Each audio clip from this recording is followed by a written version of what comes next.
So, heto pa nga yung araw ng flight ko. Bali, 8:10 PM nga pala mga besh yung departure time ko. At pagdating ko nga dito sa boarding pass, ang dami ko pang oras. Ang dami ko ng x-ray na dinaanan at meron na naman nga dito bago kami umalis. At heto na daw yung final. Buti na lang mga besh, mabilis akong kumilos kaya nasa unahan ako ng pila. Tignan nyo naman nga yung pila, napakahaba. And yes, kasama ko nga pala silang lahat sa flight ko. And bago lumipad, nag-charge na muna nga ako dito sa airport. 11 hours straight pa naman yung biyahe mga besh, kaya kailangan ko mag-full charge ng cellphone. Saktong 7:30 PM mga besh, pinapasok na kami ng plane, and from Naiya to Vancouver nga pala yung first flight ko. Thank you.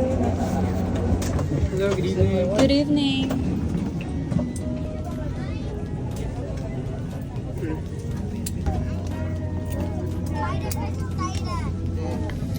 Mga besh ko, nakaupo na. Fairness, sobrang comfy ng seats ko. Sobrang comfy ng pwesto ko mga besh. Ayan, sobrang luwang pa nga sa ilalim. Nagtanggal nga ako ng shoes dito para naman medyo ma-relax. And nagdala nga pala ako netong mga inflatable pillows. Grabe, sobrang laking tulong neto sa akin. Actually, meron namang pinoprovide na pillow yung PAL mga besh. Pero gusto ko kasi talaga na maraming pillow pag natutulog. And wala naman akong ibang gagawin dito sa plane kung hindi magpapatulog lang.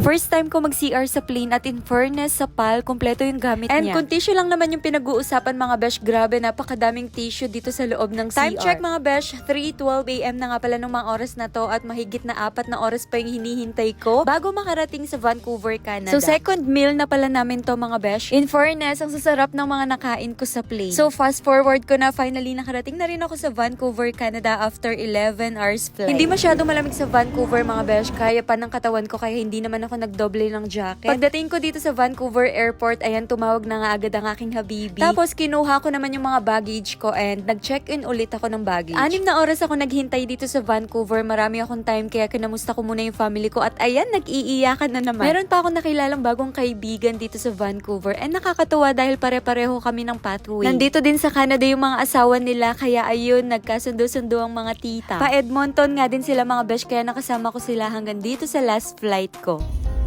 Ayan na ang pagsundo nila sa akin sa airport. Ayan, malapit na sila. Excited na ito. Nanginginig na. Sa gimla.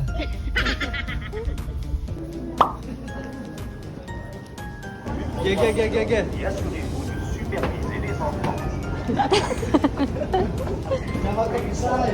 Nasa vlog ni Ate Kang yan, ano? Vlog yan. Ano ang mga ginagawa ng mga nagsusundo sa Canada? Mga baliw na. WS-178.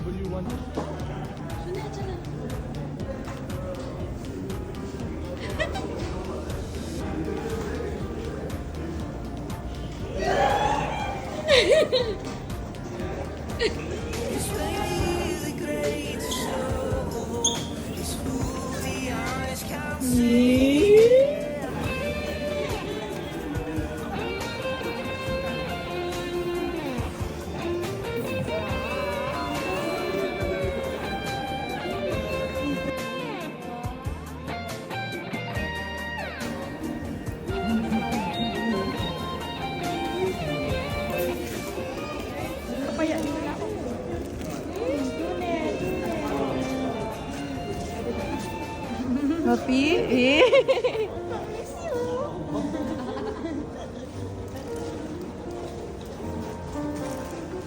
Bigyan. Hi.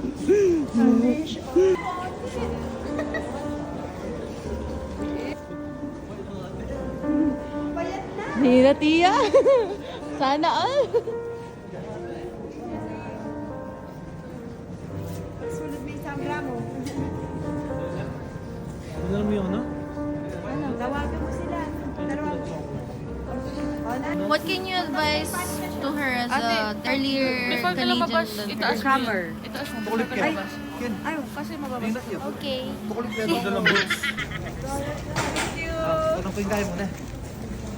Hug. Cellphone. Hug. First time. Mga wanjang Hug. Hug. Ay.